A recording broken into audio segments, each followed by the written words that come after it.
Good morning, everyone. Thank you so much for joining us today to the Spiritist Talk series produced by the United States Spiritist Federation every Saturday morning at 11 a.m. Eastern Time. Today, I am so happy to welcome back Roberto Watanabe and to host this talk by such a wonderful guest. Roberto will be discussing the medium's book, Philosophical and Moral Consequences. But before we turn it over to Roberto, I would like to take this moment to do a very short opening prayer, if it's okay. So if we're all here together, all of you who are attending this live talk at this moment, I invite all of us together to close our eyes. Let us open our hearts. Let's connect our minds to the spirits of light, all of those who guide us and who are here with us today. They who guide us during our journey on earth. May we all be blessed. May our dear, dear friend Roberto receive the inspiration during this talk, and that all of us be touched by his words. So be it. Roberto, welcome to our talk this Saturday, just before we celebrate Thanksgiving here in the U.S. So with that, I would like to wish you a happy Thanksgiving to you and to everyone, and just hope that you and your family are doing well. We are indeed very thankful for your presence here today. Thank you so much, Roberto. Before Roberto begins his discussion, I would like to introduce him formally. Roberto Watanabe is currently the president of FESP, Spiritist Federation of São Paulo in English. He is the director of classes and courses on continuing Spiritism education. He also directs classes and courses on Spiritist philosophy. Roberto professionally has a bachelor's degree in philosophy and business. He also has an MBA from PUC in São Paulo, Brazil. Just so a friendly reminder to everyone, please don't forget to send your questions or comments using the chat window. Roberto and I have reserved some time to address those. Roberto, please, really eager to hear from you. Hello, Marcia. Thank you for the invitation. Glad to be here again. And today we are talking about the Medium's book and the philosophical and moral consequences. So, as Marcia said, I am from the São Paulo State Spiritist Federation. And then we developed the teaching of Spiritism here in the city of São Paulo. And then also we have some social and educational tasks regarding our community. So today we are going to talk about the Medium's book, which this year we are commemorating 160 years since the book was published by Allan Kardec in 1861. And then beginning by this research from Kardec on the Spiritist manifestation, all the Spiritist doctrine was developed by him. So that's what we are going to see today. So let me start here. In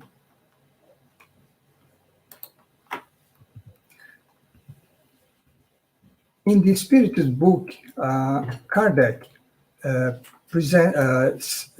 says that Spiritism is presented under three different aspects. The manifestation, which is on the Medium's book. And then from those manifestations, Kardec derived the philosophical and moral principles. And this is what is written in the Spiritist book. And then after that, Kardec thought about the practical applications of those principles, of those philosophical and moral principles. That is mainly in the Gospel according to Spiritism. So we are going to have a quick overview on these three books, starting by the Medium's book, then the Spiritist book, and finally the Gospel according to Spiritism. Actually, we have here what Emmanuel says, the Spirit Emmanuel says, as the triple aspect of Spiritism: science, Book of Mediums, philosophy, the Spiritist book, and religion or moral for someone, which is the Gospel according to Spiritism. And so that's what here, right? The Spiritism triple aspect.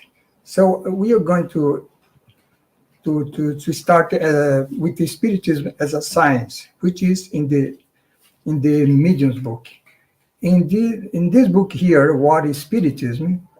Kardec says that Spiritism is a science that deals with the nature, origin, and destiny of the spirits. So what are the spirits? Are the discarnate beings, right?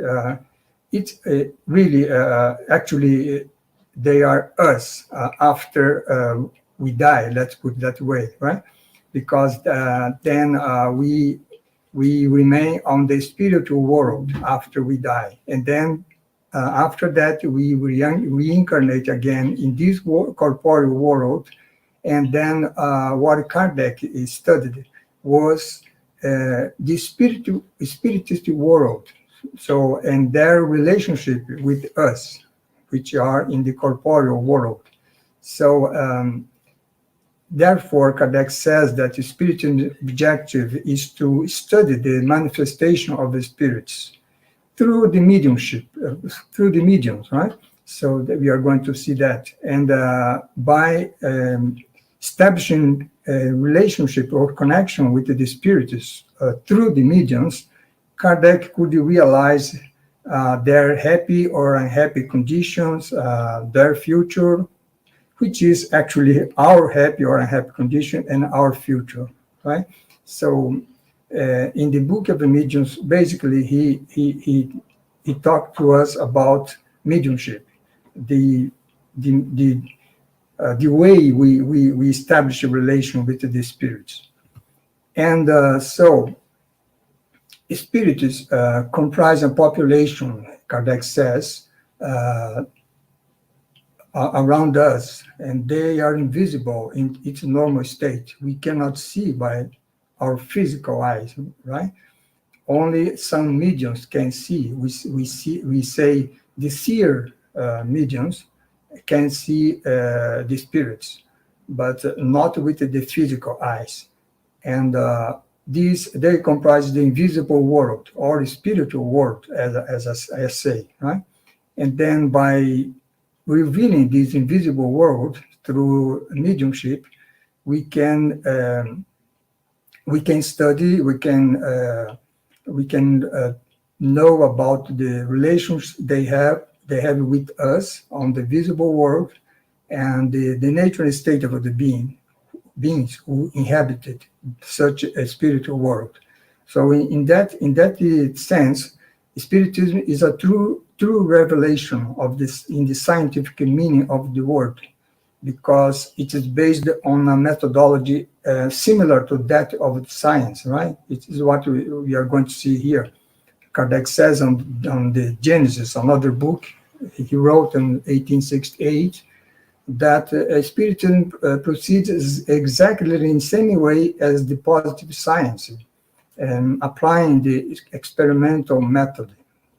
So Kardec investigate the phenomena of a new order, which is the spirit manifestation, and then by observing, comparing, analyzing, he traced back the effects back to the causes. He said, right, and then he arrived at the law governing them.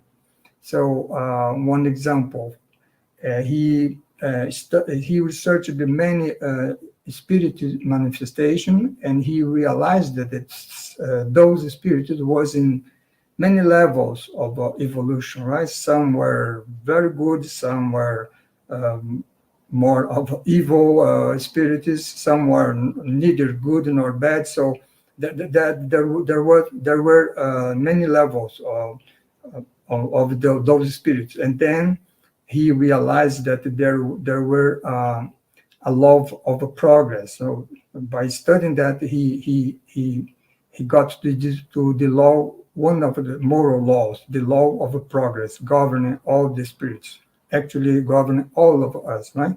And then he deduced the consequences of those findings, right? Because if the spirit was in many level of evolution, it means that we can, by our free will, climbing this ladder, let's say, this evolution ladder or this evolution scale, right? So then we have the moral consequences. So that's what he realized utilizing the experimental method.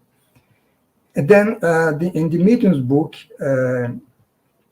he started by saying that we take our departure considering that the existence, survival, and individuality of the soul, meaning that all of us, as souls, we are immortals. We existed before this incarnation. We will survive after we die, and then we will go to the spiritual world, and after some time there, we will return again. We reincarnate again on this world, and in such process we will evolve, right, as the spirits. And he says that in the phenomenon of the spirit manifestation, such phenomena provided the patent proof of the existence and survival of the soul, of ourselves as soul, as a spirit, right? Soul and spirit are the same.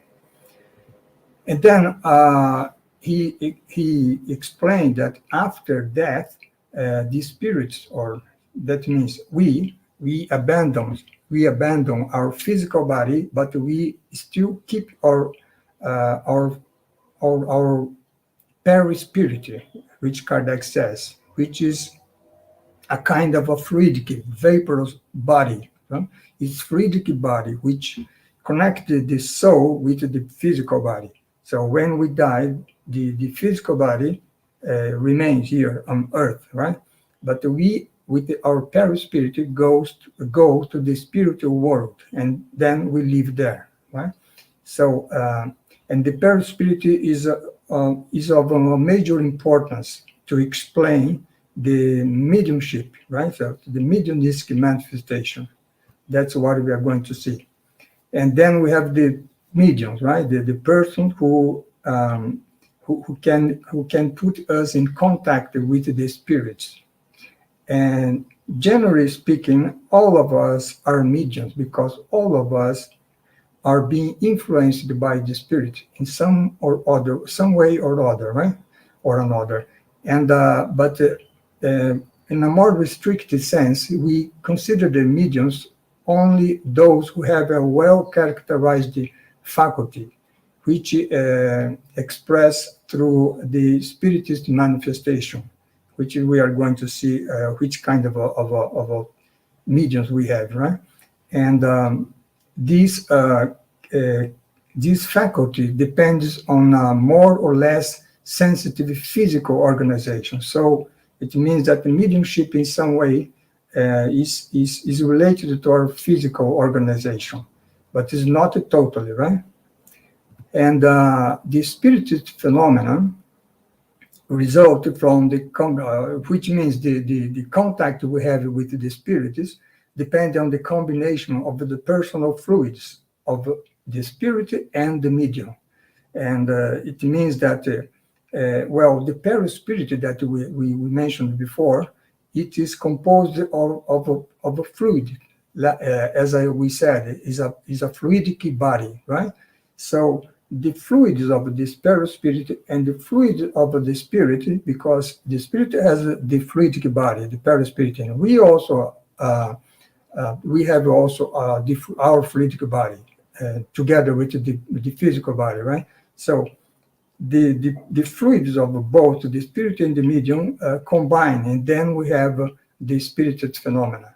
It means that if there is no combination of the fluids of the medium and of the spirit, let's say that there is a kind of antipathy between them, then the phenomena will not occur, right?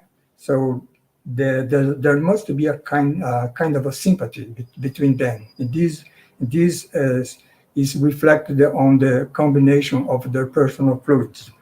And then having this combination, then we have two kinds of manifestations, physical and intelligent, right?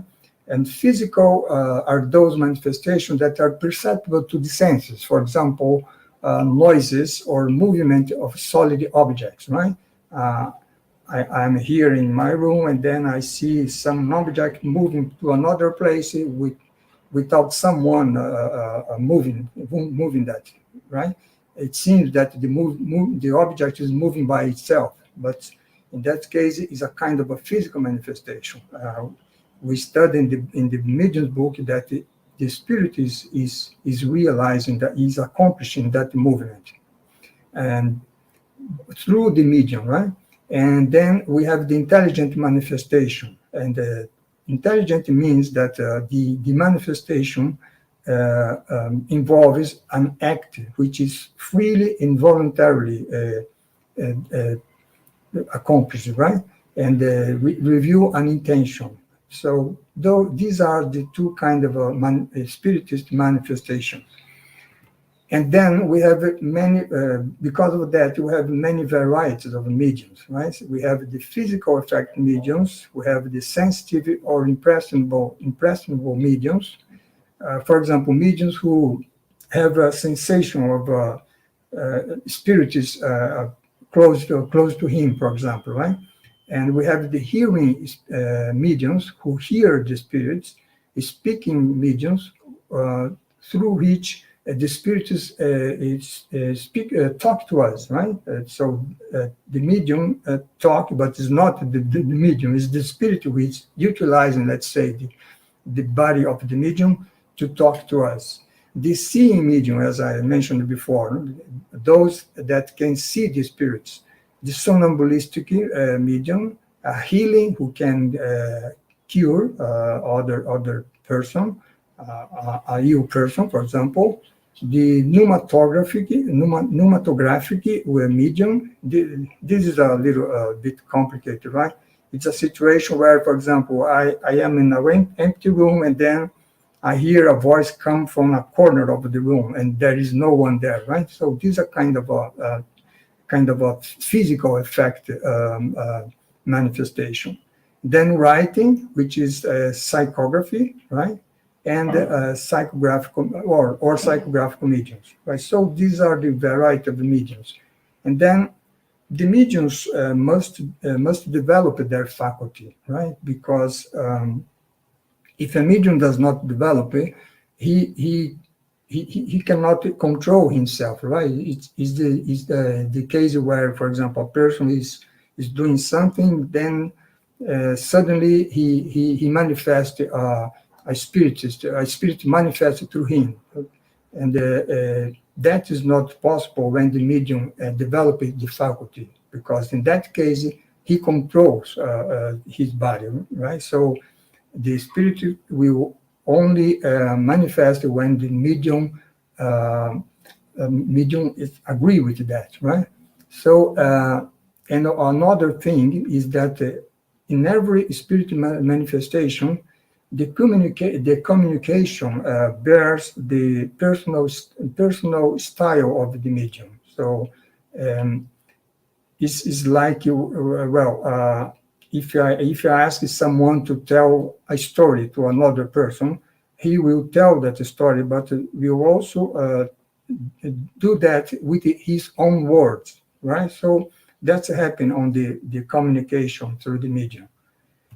And another important thing is the medium's moral, because the faculty, as we said before, is organic and therefore is independent of morality, right? So it means that the mediums can use this faculty for good or for bad, right?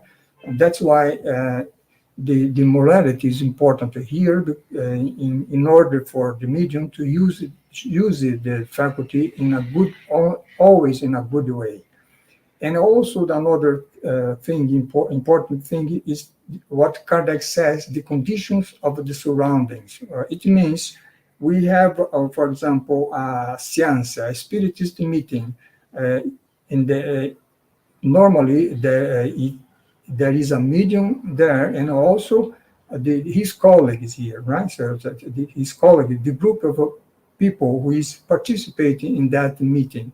So the intention of the people who participate in the meeting, the sentiments that they have, is important in the manifestation of the spirits. For example, if the group, everyone in the group has a serious intention to learn about the doctrine, the spiritist doctrine, for example, that will attract the elevated spirits to communicate in that meeting.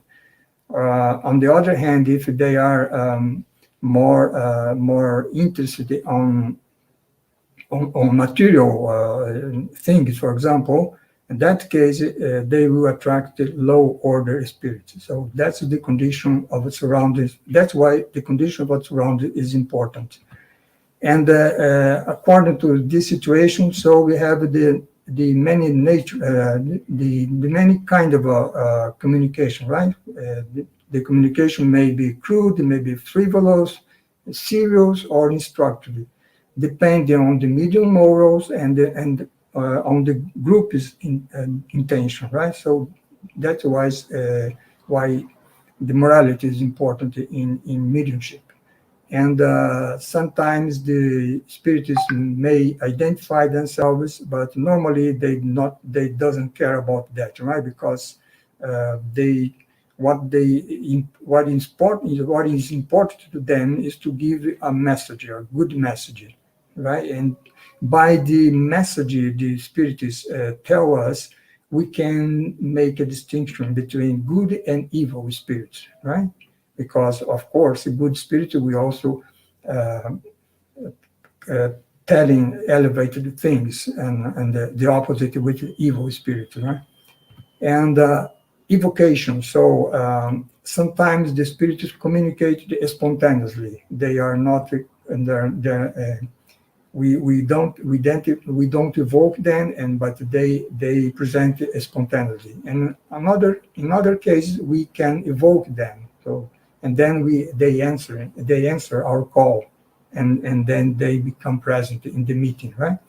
And this evocation is important in the question that we make to them, right? Question must be a serious question, right? If we formulate question, we are interested, for example, in material issues like how to become rich or to have a new relationship. So that kind of a thing is not appropriate for such a meeting, right?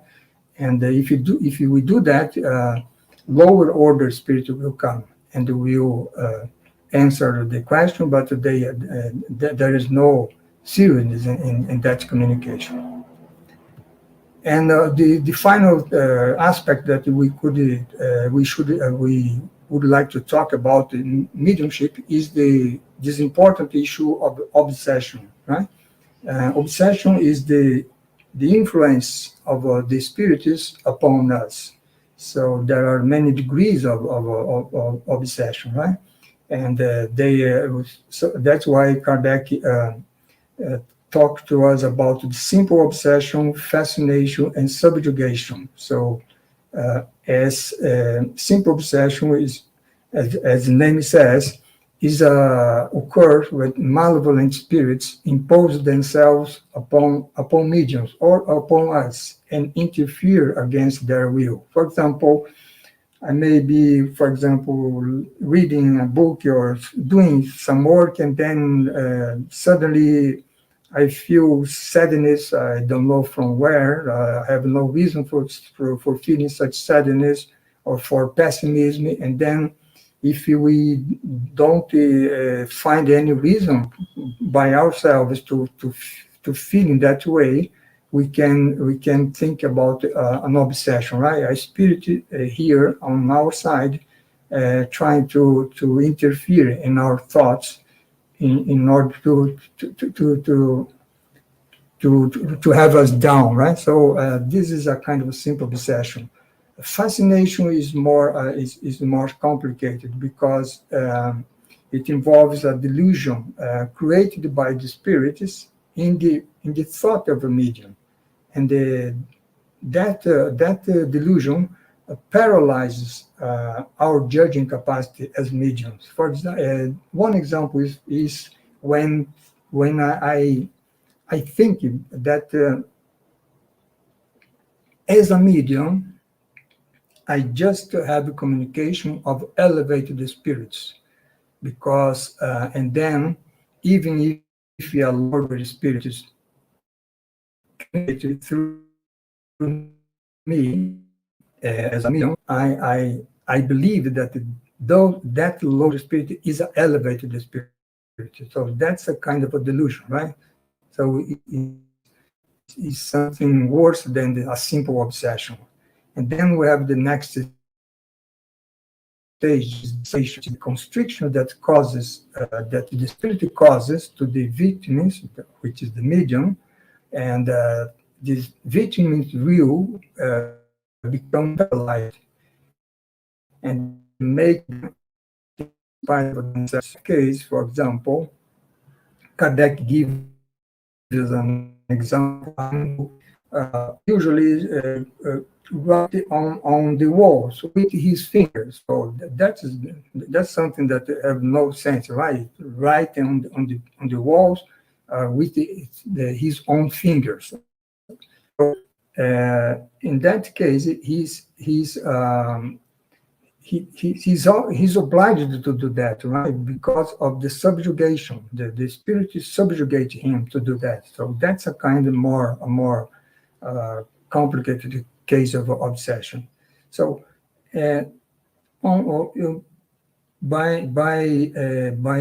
the study of the mediumship, by the explanation of all these aspects regarding mediumship, Kardec is clarifying us about the method that he utilized to make in contact with the spirits. And from that many contacts that we have, not only him, but also other groups in throughout the world, which have communication with him through letters at that time, and he could then study, observe, as we said, analyze, and then get into the principles. Then we have the Spiritist book, right, which is more of a philosophical aspect of Spiritism. And there, in the conclusion, Kardec says that it would be quite erroneous to believe that the power of Spiritism derives from the practice of material manifestation. It means from the material manifestation that is studied on the Book of the Mediums. What is important in Spiritism is its philosophy, Kardec says, right? And in the appeal that it makes to reason and common sense. So that he always stressed the need to utilize our reason, right? If we, for example, receive a communication from a spirit through the medium, we need always to analyze that communication, right? The spirit can, for example, say, well, I am the Apostle Paul, for example. I am going to give you a teaching. So we would not just believe in such presentation. We must analyze the communication, the message, right? Then we will know if it's really Paul the Apostle or not, right? Or if you are, let's say, a fake spirit, right? And then in the Spiritist book, Kardec started by studying the first cause, right? So we have 4 books on the Spiritist book. In the first book, he studied the first cause. So he started by the origin of everything, which is God, right? And then there he says that God is the supreme intelligence, the first cause of all things. Right? He created all the universe. And how we can know that God exists. So then Kardec says, well, we know that every effect must have a cause, and every intelligent effect must have an intelligent cause. Well, if we look at the universe, the order, the harmony that permeates all the universe, the laws that govern the universe, we must think about a very intelligent cause, and it could not be us, right, the humans. So then going that way, we will reach the idea of God in its existence, right? And then also in the Spiritist book, Kardec talks about the attributes of God. So there he says that God is eternal because God has no beginning, has no end, right? God is beyond time. God is immutable, right? God is the absolute perfection. So if God was mutable, it would mean that he would need something which has no sense, or it would mean that he would be more or less perfect, which doesn't make any sense either, because he's the absolute perfection, right? That's why he's immutable. Kardec says that if God was not immutable, the laws that govern the universe would not be stable, right? And God is immaterial. We say that we, for example, as a spiritist, as incarnated, we have the physical body and the perispirit, the fluidic body. After we die, we leave this physical body, but we still keep the fluidic body. And this fluidic body will be with us by the eternity, right? And and this fluidic body is a kind of a material. It is a kind of a matter, right? It's not a solid matter. It's a fluidic matter, but it's matter, right?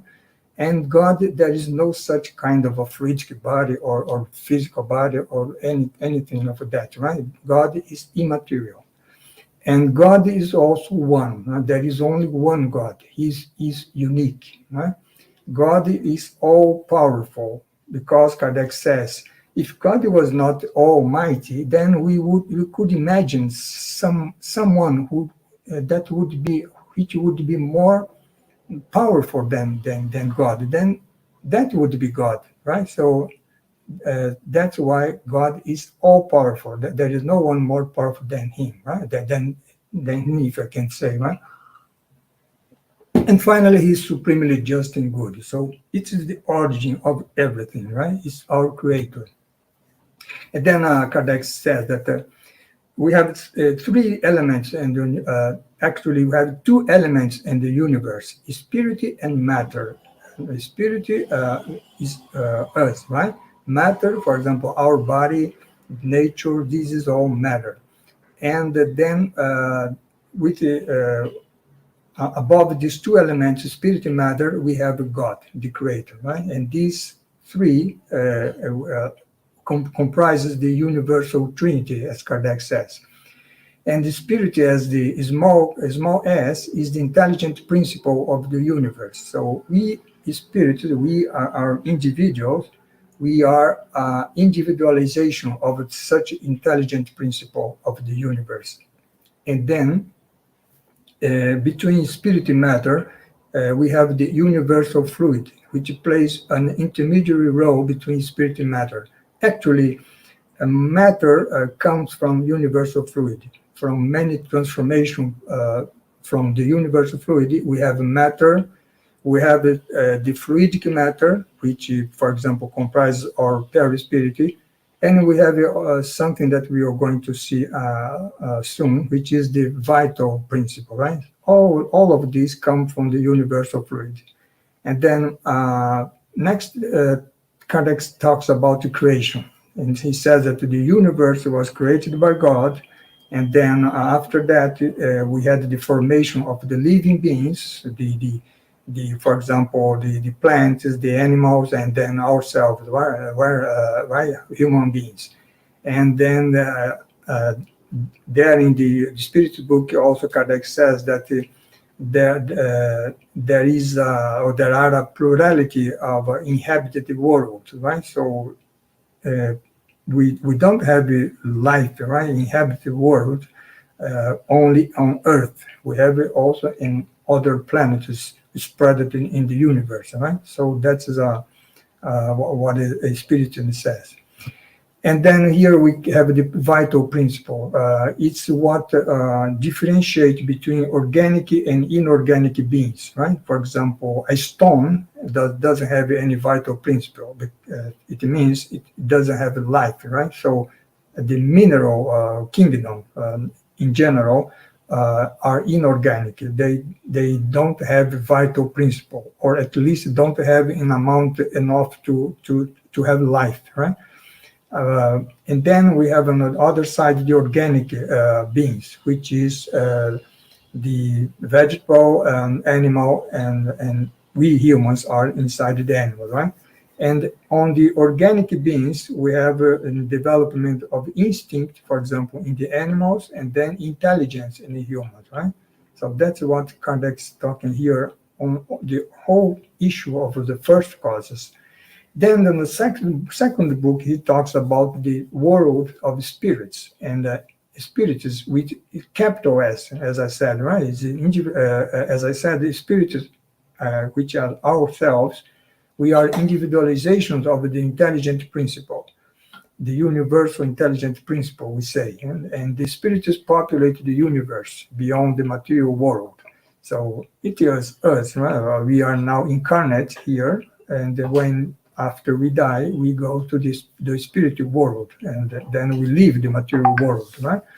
And in the spiritual world, there are different order of the spirits, and that Kardec make a scale of a 10 level of order, right? So he started by the imperfect, and he talks about the impure, which are the evil spirits, frivolous, what the name is say by itself, pseudo-learning spirits, those who think they know, but they don't, the neutral, who is neither good nor bad, and disturbing, who are involved in the physical manifestation that I mentioned before. And then we have the good spirits, right? So we have the benevolent spirits, which is the characteristic of those spirits are the kindness they have. The learned spirit, which is related to knowledge, to science, and then the wise spirit, which is related to their capacity of a judgment, so they have wisdom, right? And the high order spirits, which combine kindness, knowledge, and wisdom, right? And then above all of that, we have the pure spirits, those who does not have to reincarnate anymore. They don't have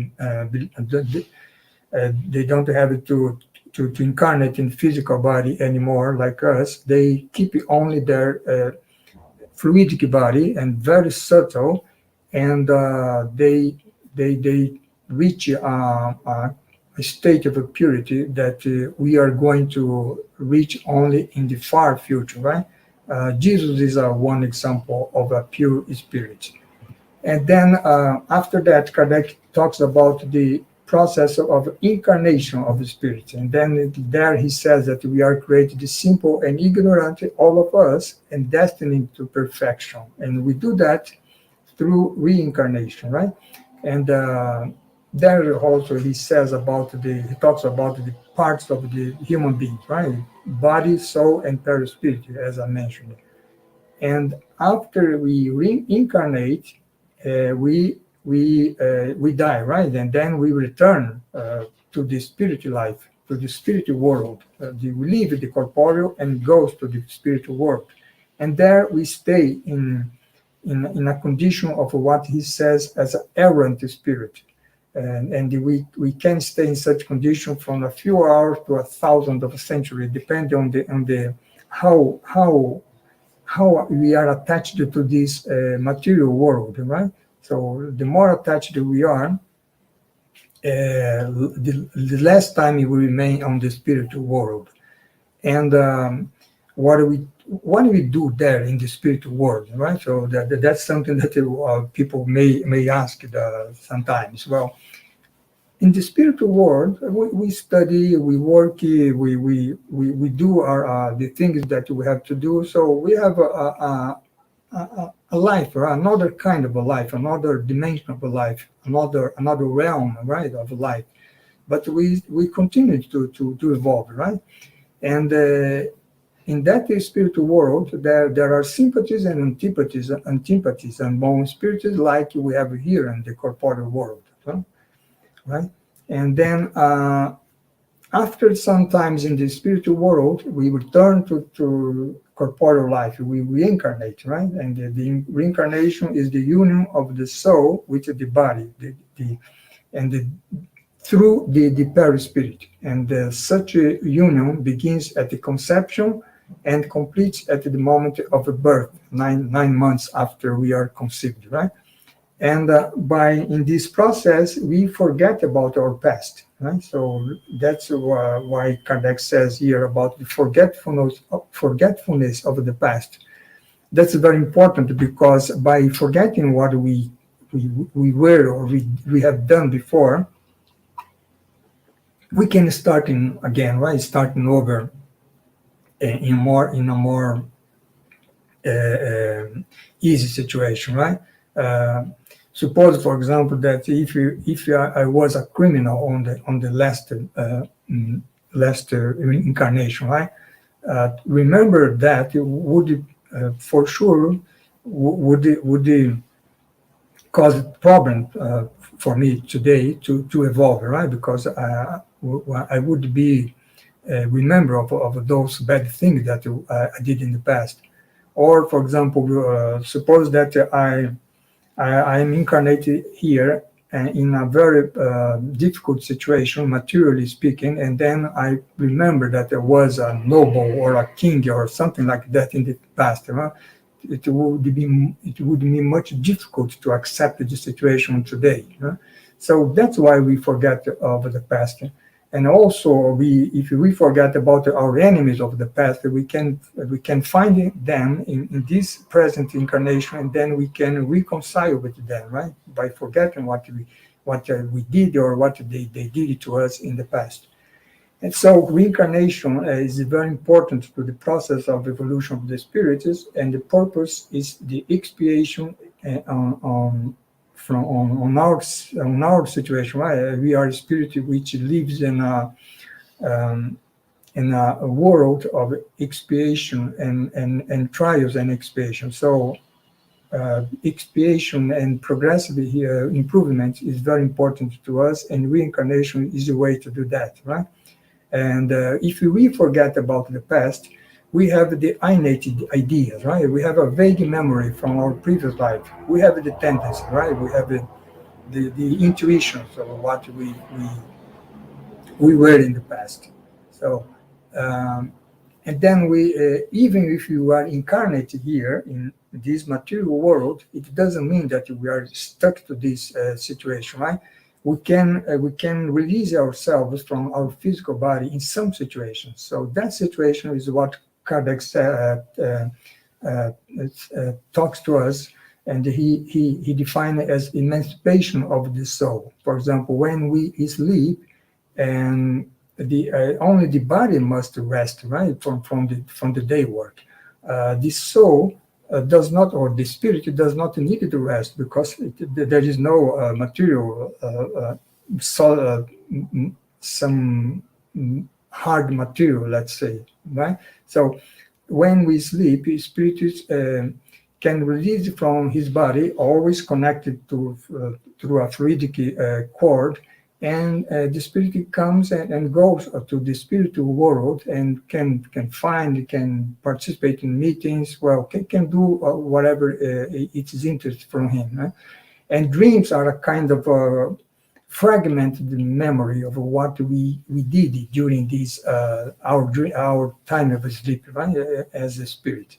And then we have another cases of emancipation, like lethargy, for example, is a kind of when the movement and the sensations are paralyzed. Lethargy, the whole body is paralyzed and without any motion.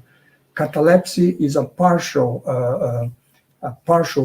paralyzation, right? And then we have somnambulism, when the person is sleeping, but then he commands his own body, and he walks, he do things, and he's not aware of that, right? When he wake up, he doesn't remember for what he did. So this is the kind of somnambulism. And ecstasy, when the spirit goes to, let's say, heavenly dimensions, right? And the second sight, which is the case when the seer medium, for example, that can see the spirits, or in some situation, the soul or the spirit of the incarnate person can look through time, for example, through things that happened in the far past, in the past, but centuries ago, or can have some glimpses of the future, or also the local situation where the spirit is here in São Paulo, for example, and the medium is here in São Paulo, and he can see something happening in London, for example, right? So this is a kind of a second sight, is emancipation of the soul, because the spirit goes to London and sees something there, right, with his perispirit. The body stays here, right? So that wise is a kind of emancipation. The soul releases from his body and goes everywhere, right? And then another important thing that Kardec talks about is the intervention of the spirit in the corporeal world. So the influence that they have on us, and also we have influence on them, right? So this is what is studied in this part of the book. And he also talks about the protector spirit, so the guardian angel, right, which we learn if we were Catholic in the past. In Spiritism, we call them the protector spirits, are the spirits' personal spirit that we have as someone who is taking care of us during all our incarnation, right? So he remains there in the spiritual world and help us to go through our incarnation here. So that's very important to us to stay connected to them, right? And then in the third part of the spiritual book, Kardec says about the moral laws, because we have the physical, that God established the physical laws who govern matter, and also the moral laws who govern the spirit, right? We. So the moral laws are written, Kardec says, in the conscience. So we have in our conscience, we have already the idea of a truth, of a justice, of love, of a good, of a beauty. So all of that is on our conscience, right? So that is a treasure that we have inside ourselves, and that we must find by evolving in a spiritual sense. And then these laws is directly related to morality, right? And then that's why Kardec said, what is good, what is evil, right? Or what is bad. Good is everything that is in harmony with the God's law, with the divine law, right? And evil is everything that deviates from such a God's law, right? From it. And then we have the maximum of loving one's neighbor that Jesus said to us. So Kardec says that it's such a maximum is too general, right? It leaves many doors open to interpretation. So to be more specific, Kardec proposed it to the spiritists, and that was accepted, to divine the moral law in 10 laws, right? So that was the law of worship, and worship God, for, of course, the law of labor, because we must through labor, we must taking care of our survival, the law of reproduction, through which humanity will keep it alive in our earth, the preservation of our life, and the destruction, which is sometimes necessary to have a renewal of things, and the law of society, because there is such a reciprocal dependence among all of us, right? The law of progress that I have already mentioned, and then the law of equality. We are all sons of the same Heavenly Father. The law of liberty, which is directly connected to free will. And finally, the law of justice, love, and charity. And Kardec says that this last law comprises all the others. So that's what we studied in the third part, and he concluded the third part by some topics regarding moral perfection. And then there he talks about virtue, about passions, about the vices, selfishness as a source of all evil. And he talks about what is a moral person, that one who practices the law of justice, love, and charity that we just saw. And the importance of knowing ourselves, right? The know thyself, because by knowing ourselves, we will find that divine laws that are in our conscience. So, and from that way, we can control our passions, we can develop virtues, and we can delete, let's say, the vices from our being, right? And then the fourth book, Kardec is talking about hopes and consolation. In the first book, which he talks about God, matter, spirit, he develops that on the book of Genesis. And here, the hopes and consolations, where he talks about earthly joys and sorrow and future joys and sorrows, we can see this developed on another book, the Heaven and Hell, right? All of them from Kardec. So here in Hope and Consolation, we talked about the standard for happiness, for material existence is the possession of its necessary, for a moral life, a good conscience and faith in the future. He explains something very important, which is about the predominance of the wicked on our earth. And it is interesting because the Spiritist answer to him that the problem is that the good are not assertive, they are timid, right? So that's why the wicked predominates in our world. And that happens in this world today, right? But the moment the good want to, the Spirit says, they will prevail. So that's very interesting. And then also they talk about sorrows. The sorrows depend on our side, because if we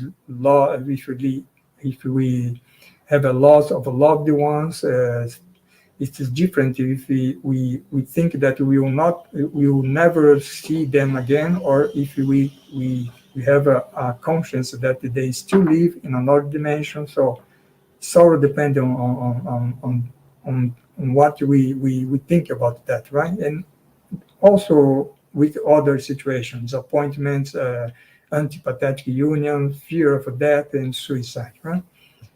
And future joys and sorrow, and then here the accepting the future or the future life is something very important, because materialism is related to idea of nothingness, right? After we die, everything is over, right? That's what materialism says. Well, if that's the case, then what I would do in this present incarnation, I would fight for have everything that I need, everything that I want, no matter what happens to others. And well, selfishness would be strictly related, directly related to this idea of nothingness or materialism, right? And by the other hand, by accepting the idea of the future life, then we have another understanding, right, of our present life. So then we know that all the wrong that we do today and we intentionally cause today will have a consequence in the future. All the good that we may have, we may do today, but we don't, will have a consequence in the future. And all the evil that result from a good that I failed to do now will have a consequence in the future. So that's a very different situation, very different standpoint that we have regarding our present life. So that's what is we are talking here, right? We are not actually doing about the future, but we are doing about what's important for our present life now, right? And so that's what we have here. And then we close Kardec close here the Spiritist book. Here is something that we have in Genesis and the heaven and hell, that books that I mentioned, right? That in the Genesis he says that happiness or unhappiness is inherent of a degree of to the degree of a perfection or imperfection that we have, right? And then on the heaven and hell book, Kardec showed to us many communication of its spirits in many situations, right? On that evolutionary scale. So we have happy spirit, who is on the top of the scale. We have average spirits, which are not good nor bad. We have suffering spirits, who is in a low part of the scale, and the suicides, repentant criminals, hardened spirits, and earthly spirits. You see that most of us are on the low order, right? Or low order part of the scale. So that is the situation of a planet of trials and expiation, right? And then let's go now to the Gospel according to Spiritism, which is the practical applications of the principles that we just saw in the Spiritist book. And then we will just go through some points here. The fundamentals of the Gospel is obviously is based on Jesus' teachings, right? And so we have the most important is the greatest commandment, right, from Jesus, which is to love God with all our heart, with all our soul, and with all our mind. And then the second commandment is to love our neighbor as ourselves, right? So this is from Jesus. And another important thing regarding the practical application is faith, right? Faith is this divine inspiration from God, Kardec said, right? Because faith can move mountains of our difficulties, our bad will, and our resistance to do good things, right? And faith is from faith we have hope in charity as a consequence. So here we have also a kind of a trinity, right? Faith, hope, and charity. Someone have faith, have hope if he before that he must have faith. Someone has a terrible behavior. Before that, he must have faith, right? So, and then Kardec says about the rational faith, which is the faith in the spiritism, right? And the faith that believes in God, believes in justice, but thinking about that, right? Thinks about that, and not just believe, but also thinking, but use the reasoning, right? So that's why he says that unshakable faith is the kind that can stand face to face with the reason, right, in all human epochs. Next important thing is prayer, right? Is on the chapter of the Gospel where Kardec, whose title is "Ask and you shall receive." It's something that Jesus said, right? So prayer is a kind of invocation, right? We can request something to God, we can acknowledge it as something that we have received, or we can glorify God, right? Worship God. So through prayer, we can attract to us the help of good spirits. They are not going to do what we must have to do, but we will help us with the good thoughts, to good directions, and to inspire us to go through the difficult of our lives, right? So that's why prayer is very important. And if we are going to talk about it, loving God about all things, if we are talking about faith, if we are talking about prayer, we are talking about a religion, right? So that's why I stressed here this point, because there are there are some colleagues that understand that Spiritism is not a really religion, like Emmanuel said, right? It's just a moral. Well, morality doesn't talk about prayer, doesn't talk about faith, and it doesn't talk about loving God about everything, or loving our neighbor, right?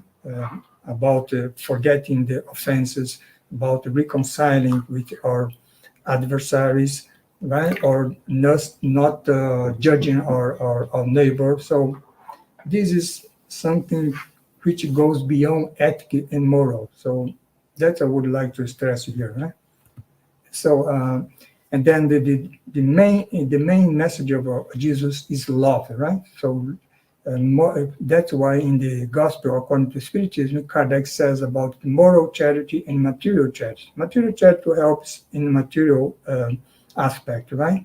And moral charity is consists in giving support, as he says, to one another, to listen to someone who is going through a difficult situation, to teaching people about the spiritual doctrine, for example, to help people, to giving good advices. So and we should do all of that as Jesus said.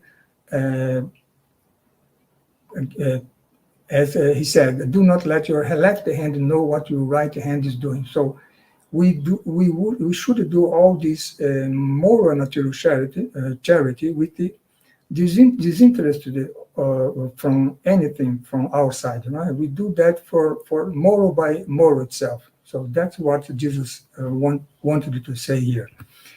I also mentioned here about the forgiving offenses, reconciling with the adversary, and not judging, right?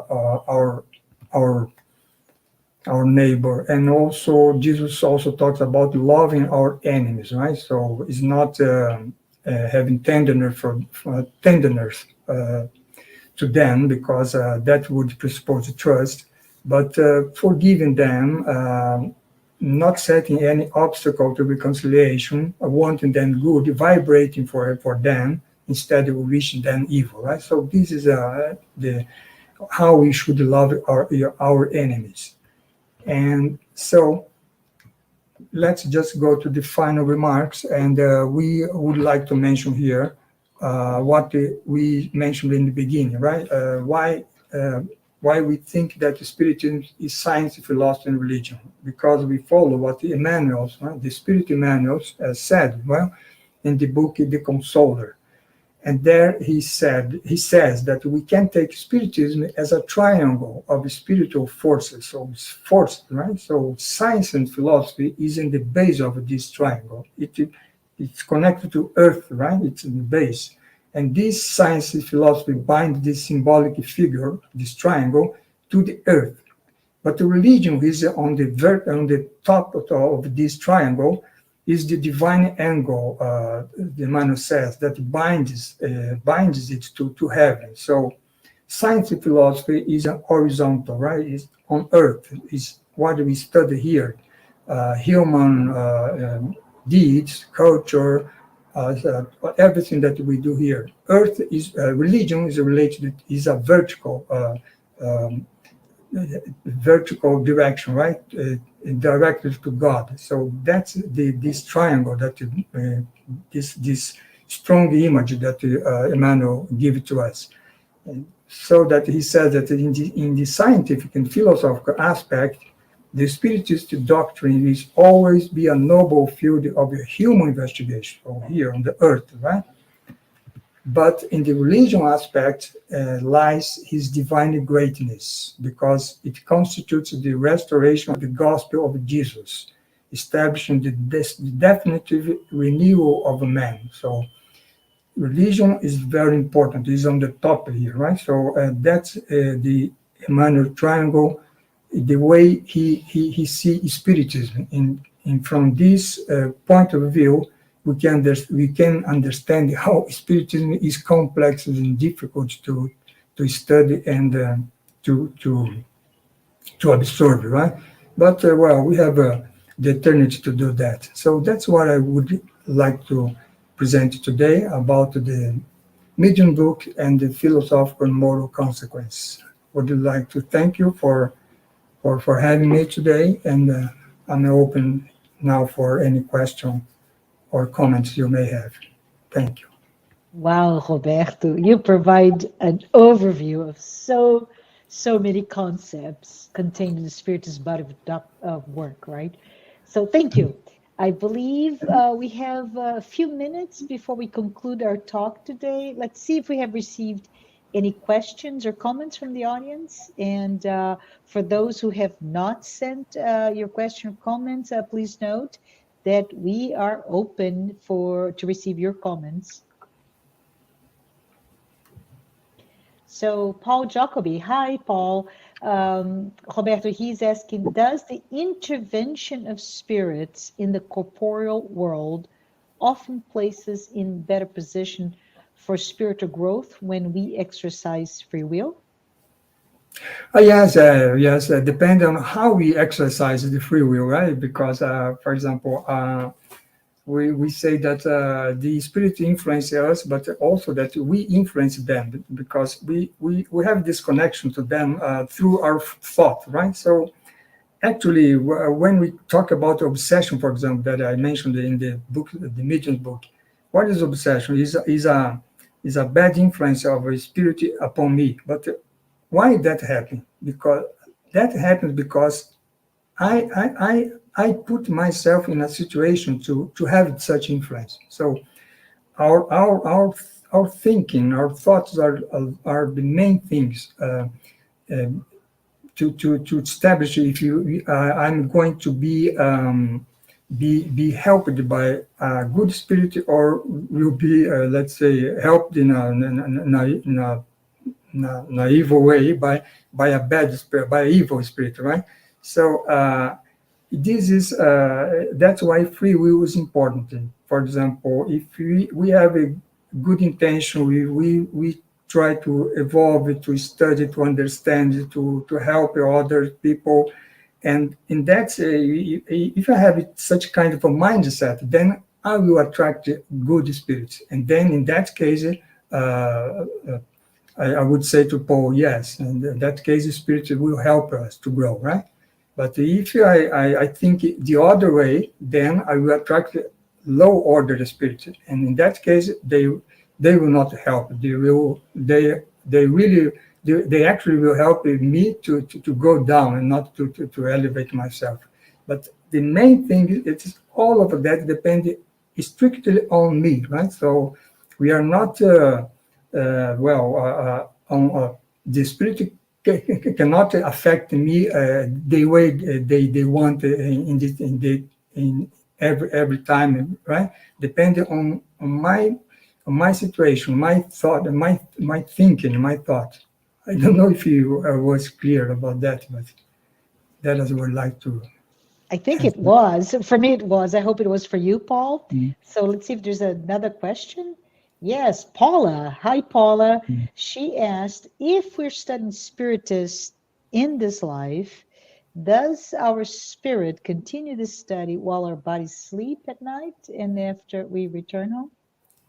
Yes, for sure, Paula. That's what issue that Kardec developed in the second part of the spiritual book, when where he called about the emancipation of the soul. So that's the same situation that I just answered to Paul, right? So I go to sleep. So what I should do? What I should do every night when I go to sleep? I should not before sleep to watch, for example, a violent movie, for example, right? I should read a book, the gospel, or any book that elevates my thought. I should make a prayer before I sleep, and then when I sleep, my soul, as I said, my spirit leaves the body because it doesn't need to rest, and then I go to look for what is interesting for me. If I prepared for that, doing what I just mentioned, for sure I will go probably meeting some study group in the spiritual world, and seeing there what we are studying here, but we don't have much vision of that, because we talk about this perispirit, we talk about the spiritual world, we talk about many things, but we don't watch really, right? So in this moment of emancipation, when we sleep, we can have this opportunity to meet not only our incarnate colleagues, which also go there, but also our discarnate colleagues, right? And then we can study, we can work. I think André Luiz, Spirit, says that sometimes we realize after we die, we find there on the spiritual dimension the conclusion of tasks, jobs that we have done when we were incarnate here, that we did during this sleeping time. So you see, the soul is never inactive, right? So in that depends on us, always on us. Awesome explanation. Thank you, Roberto. We have another question I think you may have answered, but we can explore it further. Roberto, you mentioned spirits are us after we die, but what about before we die? Well, after after we die, as I said, we leave our physical body. Well, the physical body remain on earth, right? Then we as soul or spirits, with our perispirit or fluidic body, we go to the spiritual world, to the spiritual dimension. And then, as I said, we continue our activities on the other dimension, right? We can study, we can work, we can do many things. We can find those who went before us, for our grandfather, for example, or some parents, some colleagues, some friends that went before, and we can get in contact with those who remained here on Earth. So, but we are there with our fluidic body, our perispirit. And then what happened? What is our situation before we are born here on Earth? We are exactly the state of the same situation where we will be after we die. Before we were born here on Earth, we were in the spiritual world. We were there with our perispirit or fluidic body. And when at the moment of a conception, as we briefly saw here, when you have the conception from our parents, at that moment, we as spirit, with our fluidic body, we connected to that being, right? That living being, which was conceived there. And then after 9 months, we is born, right? To a new incarnate. So before being born, we were spirit, right? So with the spiritual body. When we incarnate, we are soul with the spiritual body connected to a physical body from our parents, right? Parents. And after we die, we leave our physical body and we will return to the situation we were before we were born, right? We as soul connected to our perispirit, and that is a cycle, right? Then we reincarnate again, then we born, we die, and then we reborn. So that's through that process we evolve, right? So that is the situation. That's why we say in the spiritism that the soul not just survived death, right? But the soul pre-existed the birth, right? So we are kind of going through these two dimensions, right? Corporeal world and the spiritual world, going, let's say, up and down, right? So all the time. That's awesome. It's such a sense of consolation, right? Yeah. So anyways, we have another question here for you from the U.S. Spiritist Federation page. Physical manifestations are often scary. Movies exploring this topic can sometimes fall under the horror movie genre. Should we consider physical manifestations of spirits to be bad? No. Physical manifestation. No, I agree that the physical manifestations are scary because, like I said, right? Suppose that I'm here at night reading a book, and suddenly something starts to move by itself, or that's scary. Or I hear some noises, but there is no one in the room, so it's a kind of scary. I agree. But that doesn't mean that spirits that do such kind of a manifestation are bad, right? Because they are actually, when we saw that scale of the spirit on the spiritist book, they are on the middle. They are on the top of the impure spirit. They are what Kardec says, the disturbing spirits. Those who are involved on the physical manifestation. They are not good nor bad, right? So normally they are kind of instrument of other spirits who have ascendancy over them, right? But it doesn't mean that they are bad, and sometimes even they even can be a kind of a good manifestation. Kardec himself has give us an example of this on the Posthumal Works, which is the last book that was published from the Spiritism. It was not published by him, right? That's why it's published Posthumal Works.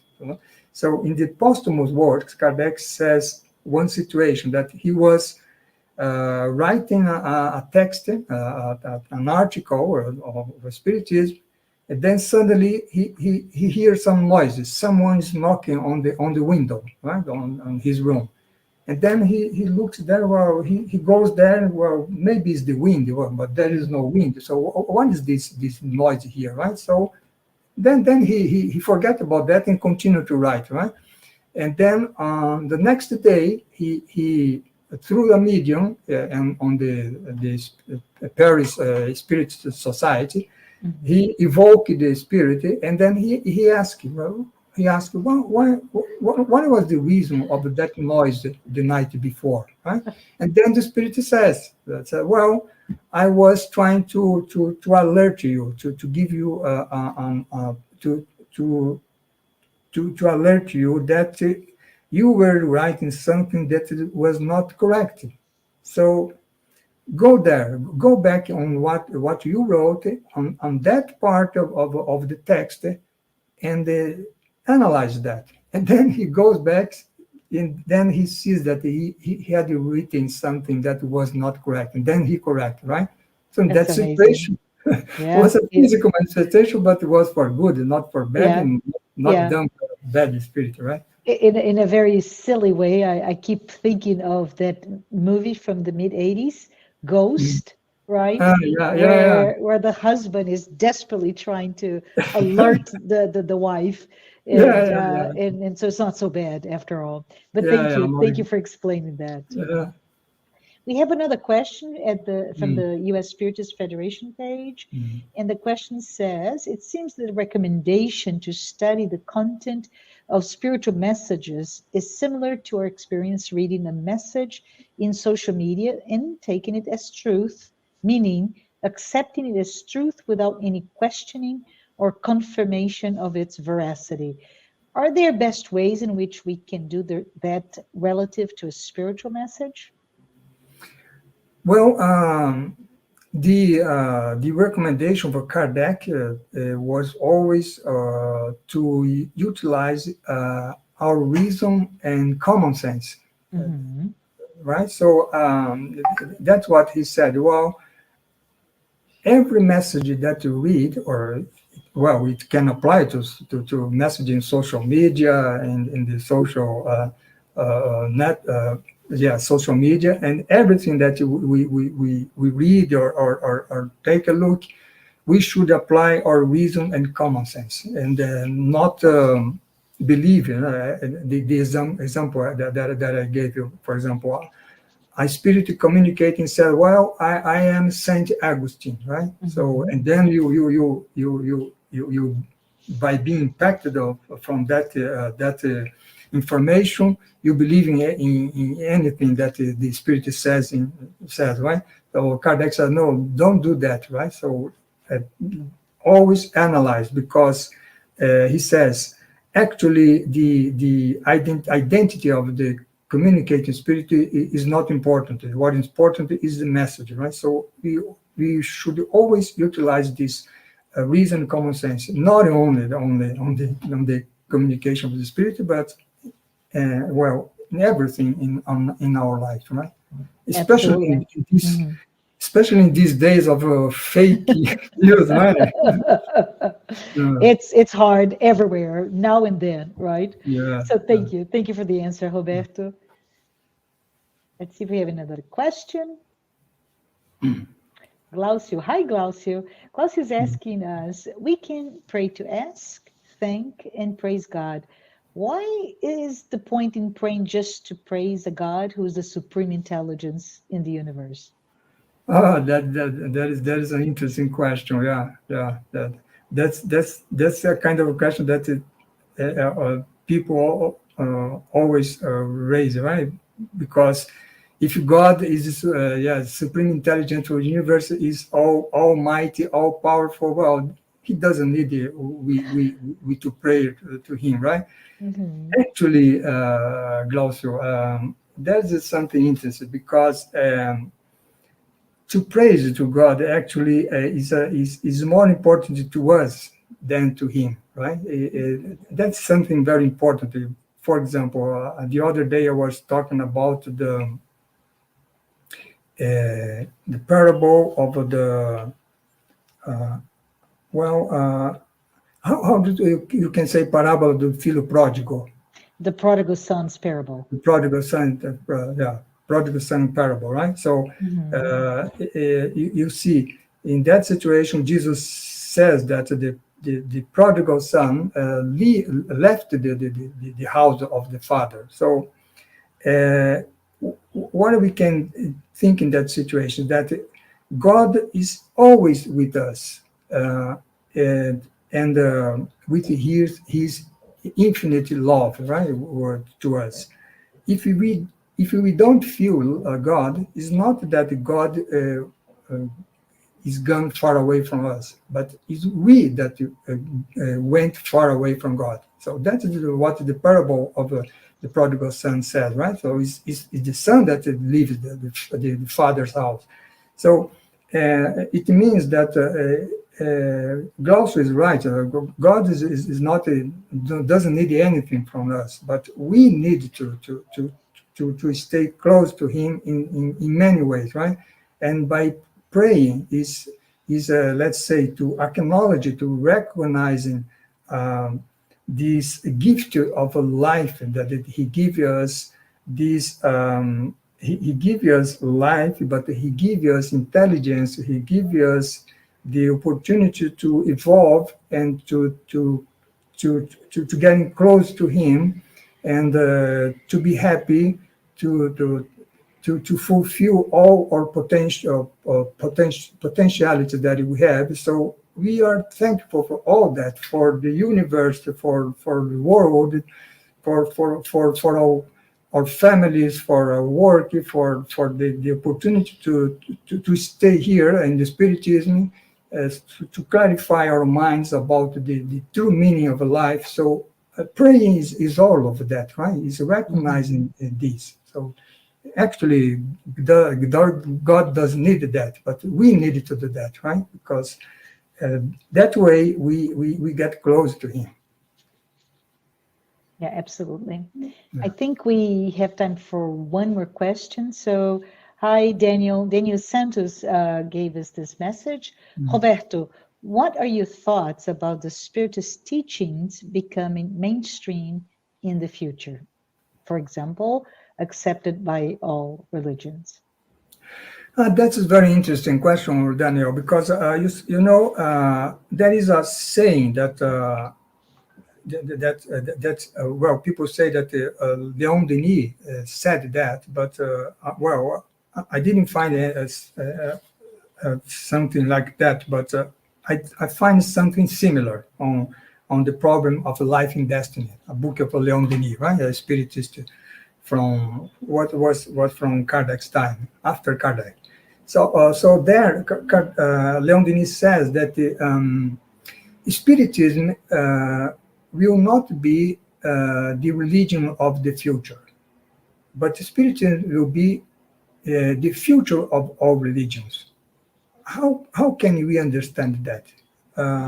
We can understand that it is not the case. It will not be the case that one day all the world will be will be Spiritist, right? All the human beings will be Spiritist.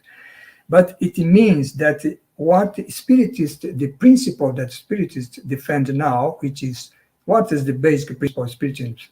God, immortality of the soul, the love of progress, the communication between the corporeal and the spiritual world.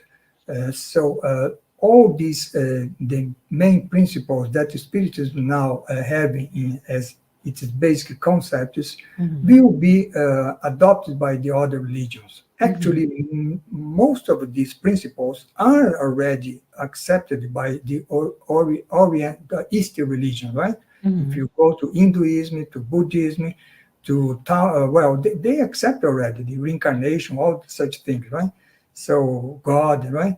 So what we can say is that the Spiritists teachings or principles will be accepted by other religions, that they remain other religions with other names, but the principles will be accepted. So that's what we can say, right, about the Spiritist teachings. Absolutely. Many thanks to you and to everyone who's been here, right? We see some comments from Paula and all, but we are coming close to an end. And I just wanted to say thank you, Roberto. Thank you, everyone who was able to be here during this live talk. For those of you who have been following us weekly talks.